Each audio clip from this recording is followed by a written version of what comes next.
Sorry about that. Fine.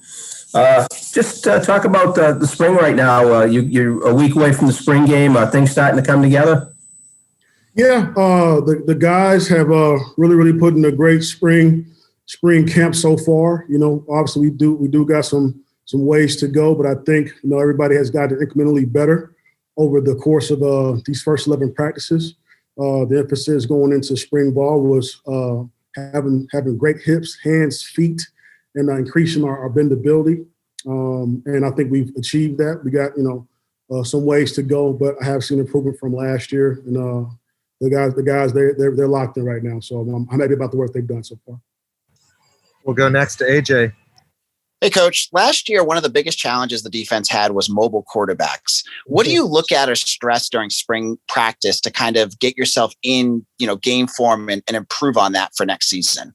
Yeah. So one of the things is we got to work on our angles to the quarterback and leveraging the quarterback.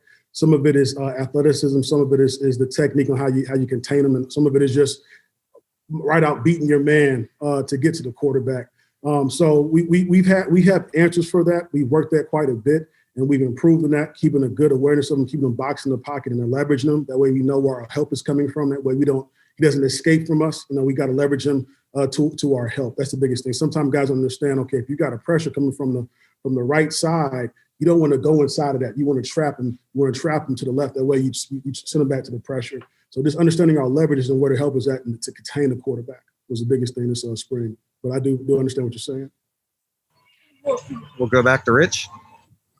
Just talk about using a tackle on the nose as opposed to in the gap. What does that assignment entail? One more time. I'm sorry.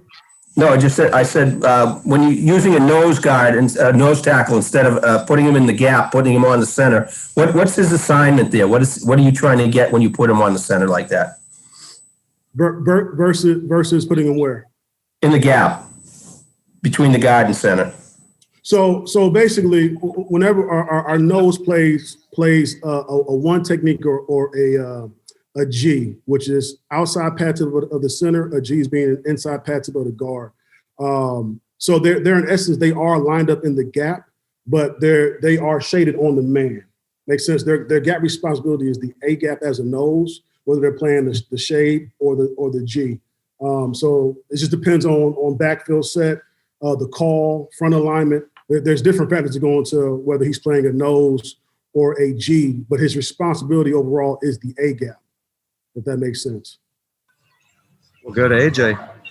So you have 4 defensive linemen that have significant experience returning with Brandon, Marcus, TJ, and Boozy. What does that mean to you as a coach to have so much returning starts and returning players coming back to work with? Oh, that's huge. That's huge. Continuity in the system. Year 2 with guys that had some time in it last year gives us confidence. They know the expectation level. They know what we got to get. They know what we got to get done, and they understand some of the issues that we got to improve upon from last year. And they can teach some of the young guys when they come in during the summertime the playbook, the techniques, understanding some of the calls, the leverages. Anytime you have guys with experience, especially in our system, you always feel comfortable going into a game and understanding, okay, we saw the same exact play last year versus this team versus this set. We know how to operate it versus seeing it for the first time. So whenever you have experience in anything, you always feel better going into it in the next year. And those guys played a lot of football last year, so they understand what we got to get done. They understand where we want to get to as a defensive front. We'll go next to Kevin. Hey, Coach, just to kind of piggyback off of that, the entire coaching staff is also back this year as well. How much has that helped this spring, just in terms of kind of turning the page and adding even more to what you guys already had last year? Huge.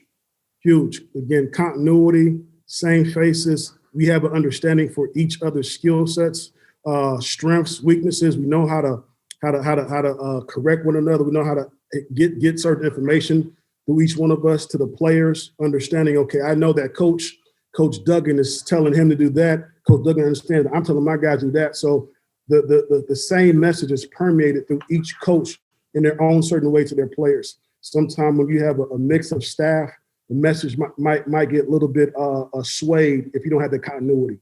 And I believe the players understand that, just like, the same four guys playing together in year two. They have a feeling for one another. They know that, okay, he has a tendency to play a little bit out of his gap. I might cover him this time. Or the nose has a tendency to get vertical, so the three might play off of him. So I think it helps a huge bit as far as just team morale, staff morale going into year two, when they have confidence knowing that, again, you got the same coach. There's no different techniques. We're going to get better overall. We're going to achieve our goals that we set out to do. And we'll take one more with Rich Thompson. Hey, Coach, tell us about Chris Banks. Who is he? What kind of kid is he? What kind of player is he? Well, Chris Banks, we got him from Temple. He's really came on really strong these past few practices, and he's doing some really good things for us. He still has some ways to go, but he has some ability in his body as a long, athletic, quick guy that we can really use in this system. In this system, you got to have those guys up front that can really rock and roll, and are athletic, can flip their hips, have good feet, use their hands, and he's one of those guys. So he's still learning some of the techniques. He's still learning the system, but you see him, getting better each practice, and he's going to do some really good things for us. I got high hopes for Chris this fall. Vince, thank you very much for all your time. We appreciate it. No problem. Thanks, guys.